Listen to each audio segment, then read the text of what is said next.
하나님은 회복의 하나님이심을 믿습니다. 하나님은 그를 사랑하고 경외하는 자들에게 반드시 회복 주실 것입니다.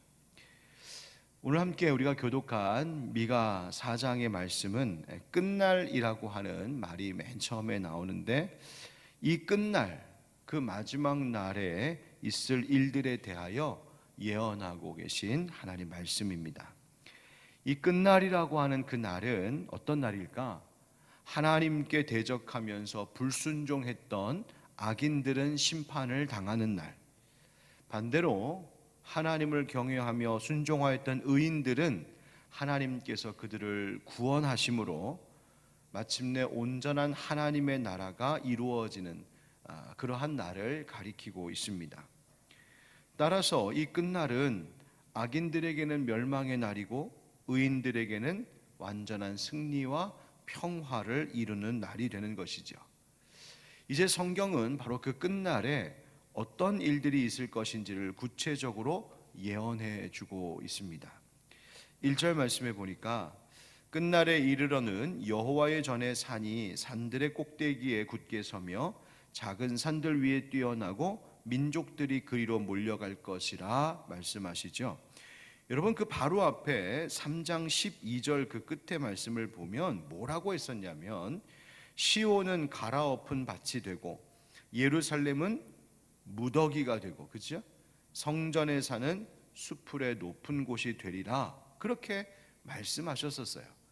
그러니까 예루살렘과 그 성전이 파괴되고 다 멸망할 것을 예언하셨는데, 갑자기 4장에 와서는 그와는 완전히 대조되는 반전의 말씀이 지금 나오고 있는 거예요. 그 끝날에는 여호와의 전이 회복되고 어떤 산들보다 가장 높게 칭송받게 될 것을 말씀하고 계신 거예요. 무슨 말입니까? 하나님께서 그 멸망하고 패하였던 곳을 다시 회복시키실 것을 약속하시는 말씀이에요. 여러분, 하나님은 반드시 회복시키시는 하나님이심을 믿습니다. 특히 이 말씀은 어떠한 회복을 두고 말씀하시는 것이냐면, 바로 메시아의 오심에 대하여서 말씀하고 계신 거예요. 메시아, 우리의 구세주이신 예수 그리스도께서 이 땅에 오셔서 이 땅에 교회를 세우시는 바로 그 교회 시대, 신약 시대, 하나님께서 예비해 두고 계신 그 새로운 시대의 도래를 말해주고 있는 거예요. 그때에 어떤 일들이 일어나겠는가? 바로 예수 그리스도, 그 메시아를 통하여 우리를 구원하심으로 인하여, 또 그분이 교회의 머리가 되시고 주님께서 이 땅에 교회를 세우심으로 인하여 우리 안에 일어나는 일들을 이제 쭉 설명해 주고 있는 겁니다. 이걸 조금 더 우리에게 깊이 적용해 보면, 바로 예수 그리스도를 믿기 전의 삶이 아니라 예수 그리스도를 믿어 그분이 나의 주인 되신 삶을 살아가게 된 그 인생, 그 새로운 삶이 시작된 인생에게 어떤 일들이 있을 것인가에 대한 말씀이요. 더 좁게 말하자면, 내가 오늘 하루를 사는 동안에도 예수 없이 살아가는 인생이 아니라 예수 붙잡고 예수 안에 있는 삶을 살 때 내 삶에 어떤 일들이 일어날 것인지를 말씀해 주고 계신 거예요. 오늘 함께 말씀 나눌 때에 예수 그리스도가 내 구세주 되심을 다시 한번 고백하고, 하나님의 그 다스리시는 은혜 속에 우리 안에 선한 일들이 일어날 것을 기대하는 그 믿음이 다시 일어날 수 있기를 축복합니다. 자, 어떤 일이 일어날까? 바로 우리를 무지함에서 벗어나 하나님의 법을 아는 지식을 얻게 하신다고 오늘 말씀하십니다. 무지함에서 벗어나 하나님을 아는, 그리고 하나님의 법도를 아는 그 지식으로 우리를 채우신다. 자, 2절 말씀 보십시오. 우리 2절 한번 같이 읽어보실까요? 2절 시작. 곧 많은 이방 사람들이 가며 이르기를,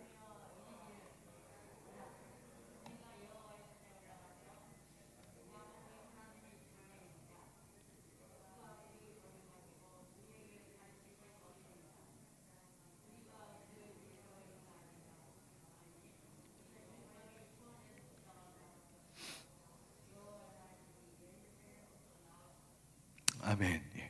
우리가 그동안 또 제가 잔소리를 안 해갖고 말씀 성경 읽기가 막 지금 엉망이죠.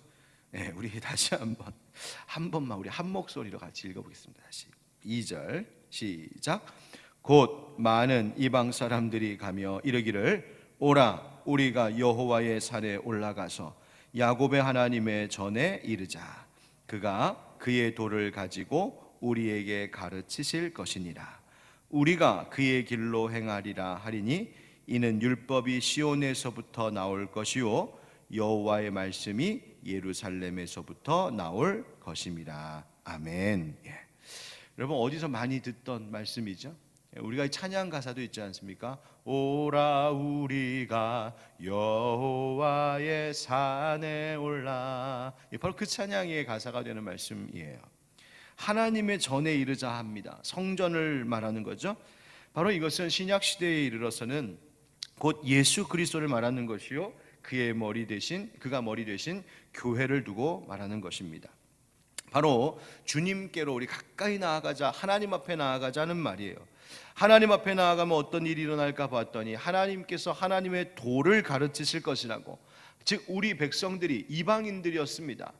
즉 하나님에 대해서 알지 못했던 자들입니다. 하나님에 대하여 무지했던 자들이에요. 그런데 하나님 앞에 나아가면 하나님께서 그의 법도를 가르쳐 주신다. 여러분 하나님께서 이스라엘 백성들에게도 하나님의 율법 법도를 가르쳐 주셨던 이유가 무엇입니까? 이방인들과 구별되어 거룩하게 살라고 가르쳐 주신 거예요. 그러니까 우리들도 주님 앞에 나아갈 때 하나님께서 우리에게 하나님의 법도를 가르쳐 주신다. 영적인 무지함을 벗어버리고 하나님을 알고 하나님의 법을 아는 지식을 가진 자가 되게 하신다라고 하는 것은 뭐냐면 우리를 그 영적 무지함으로 있는 그 이방인과 같은 그 멸망당할 자리에 있는 것이 아니라 하나님을 알고 그 법도대로 삶으로 우리를 구원의 길로 옮기시는 하나님의 은혜가 있을 것이다. 바로 그 말씀이에요. 말씀을 듣고 말씀을 배움으로 온전한 믿음 생활하게 하신다는 것이죠. 여러분 하나님께서 우리에게 주신 참 감사한 은혜가 바로 이것입니다. 하나님을 알지 못했고 알 수 없었고 무지함에 빠져 있었던 우리에게 하나님을 알게 하시고 하나님의 법도를 배우게 하셔서 그 말씀대로 살아감으로 구원의 길에 들어설 수 있게 하신 것, 우리를 영적 무지에서 벗어나 하나님을 아는 지혜의 삶으로 살게 하신 것, 바로 이것이 우리에게 베풀어 주시는 은혜임을 기억하시기 바랍니다. 여러분 그러면 우리가 어떻게 살아야 되겠어요? 하나님의 법을 배우기에 더 힘쓰고 노력해야 되지 않겠습니까? 배운 하나님의 도를 잘 따르려고 최선을 다해야 되지 않겠어요? 우리가 영적인 지식을 잘 배우는 게 필요합니다. 물론 지식을 자랑할 것은 아니에요. 그러나 하나님께서 우리에게 어떤 삶의 법을 따라 살기를 원하시는지 잘 배우는 것이 우리에게 유익한 것입니다. 여러분 무엇보다 예수 그리스도 그 십자가의 사랑, 하나님의 사랑을 아는 것이 가장 최고의 영적 지식입니다. 그분을 배우고 따라 사는 것, 그분을 예수님을 닮아가는 것이 최고의 영적 지혜입니다. 여러분 말씀 열심히 배우십시오. 방금 읽었던 2절 말씀처럼 시온에서 나오는 율법, 예루살렘에서 나오는 여호와의 말씀을 우리 이 가을에 더 사랑하고 배우고 지키는 우리가 되었으면 참 좋겠습니다. 여러분 이제 우리 교회 안에서도 비록 온라인으로 진행되지만 이제 성경 공부, 말씀 공부 이제 또 9월에 시작하게 될 텐데 여러분들 말씀 공부하고 성경 개인적으로 읽고 연구하고 또 지켜 살아가는 그런 일들에 내가 평생 헌신하겠다. 나는 다른 것보다 하나님의 말씀에 헌신한 자가 되겠다. 여러분 이 다짐 가지시면 좋겠습니다. 하나님 말씀의 주인 되신 하나님께서 말씀에 헌신한 주의 백성들을 책임지시고 지켜주실 줄 믿습니다. 자, 두 번째로 우리에게 어떤 일이 일어난다고 말씀하시냐면 하나님께서 우리를 다스리심으로 전쟁에서 벗어나 평화가 있게 하신다 말씀하세요.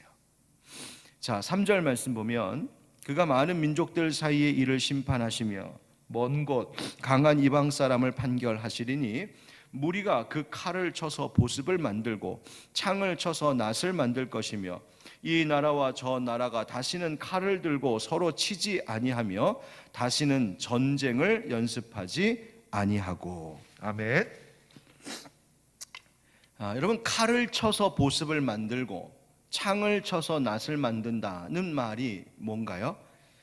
칼과 창은 전쟁의 무기를 말하는 것이고, 반대로 보습과 낫은 농사 지을 때 쓰는 농기구이지요.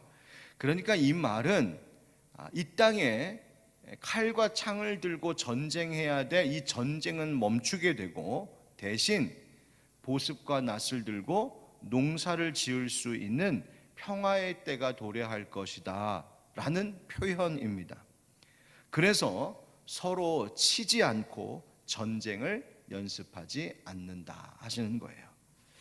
어떻게 이런 평화의 일이 가능할까? 이유는 3절 앞에 우리 읽었던 것처럼 그가 많은 민족들 사이의 일을 심판하시고 먼 곳 강한 이방 사람을 판결하시리니, 그가 즉 여호와 하나님께서 모든 것들을 공의롭게 심판하시고 판결하시고 다스리시면 우리에게 있었던 모든 전쟁들은 다 평화로 바뀌게 될 것이다. 바로 그 이야기예요. 여러분, 하나님 다스리시면 전쟁이 평화로 바뀐다.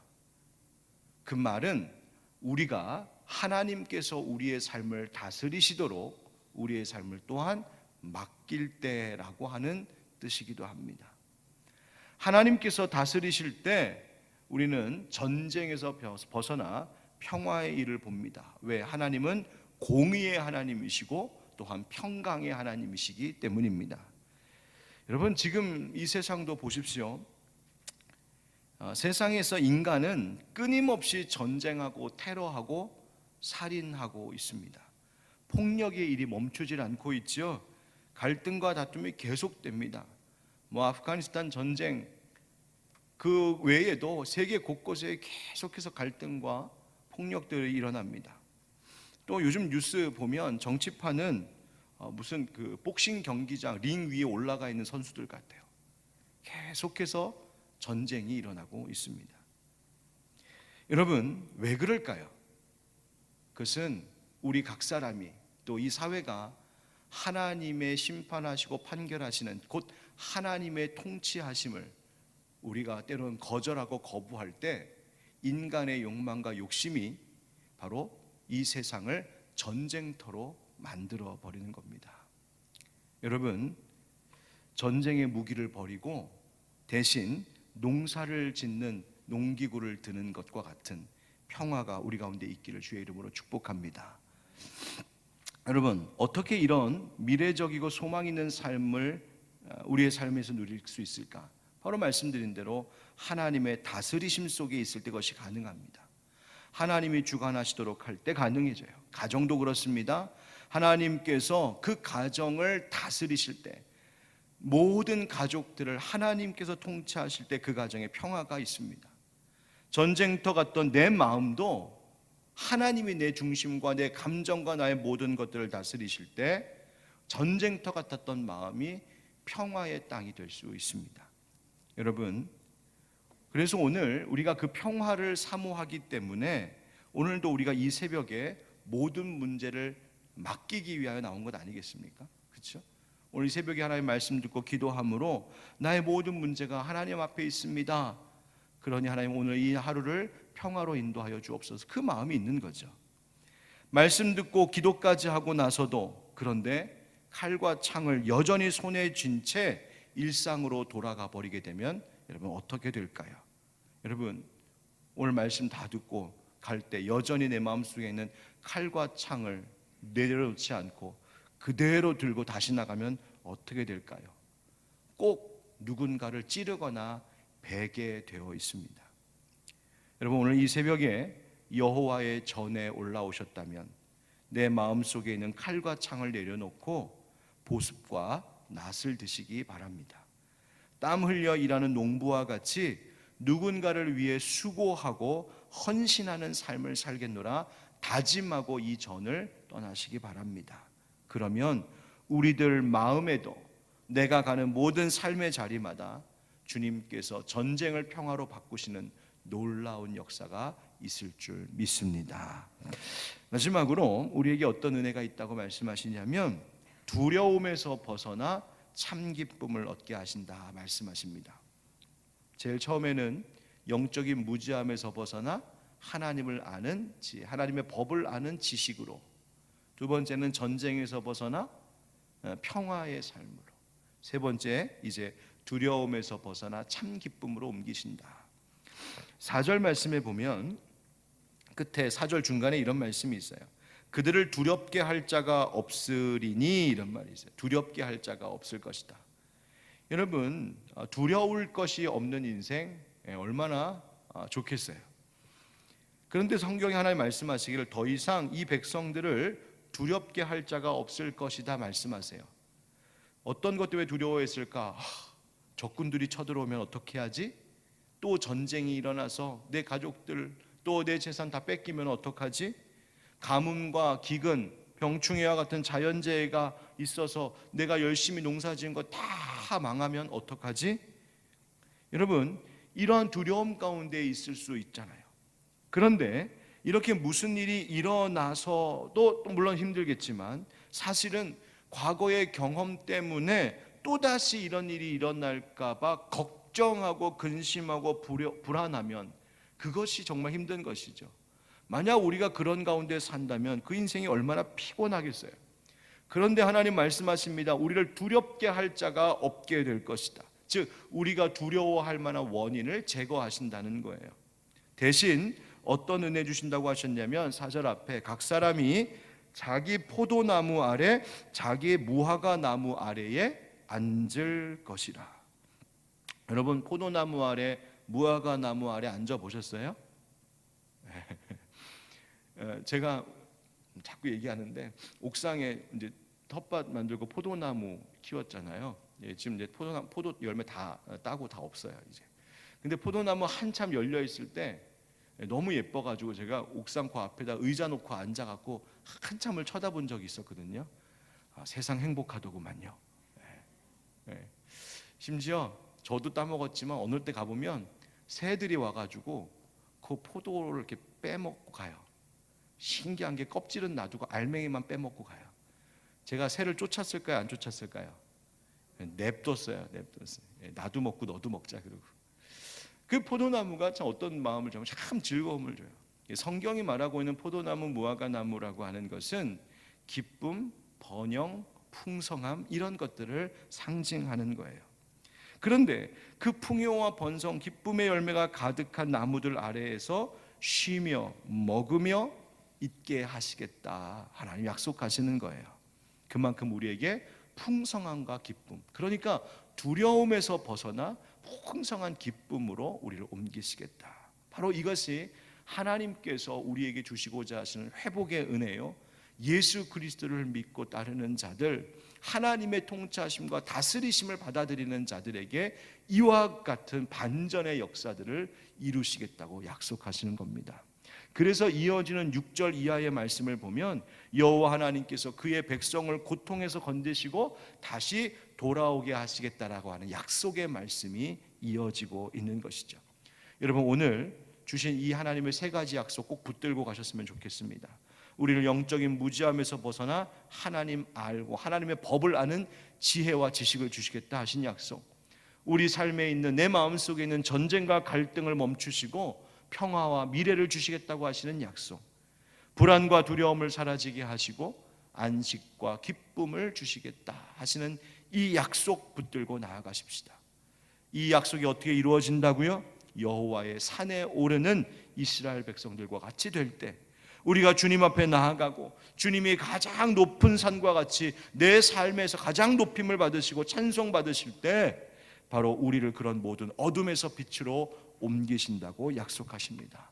여러분, 우리는 어둠에 있다가 이제는 주 안에서 빛의 자녀가 된 하나님의 백성들인 줄 믿습니다.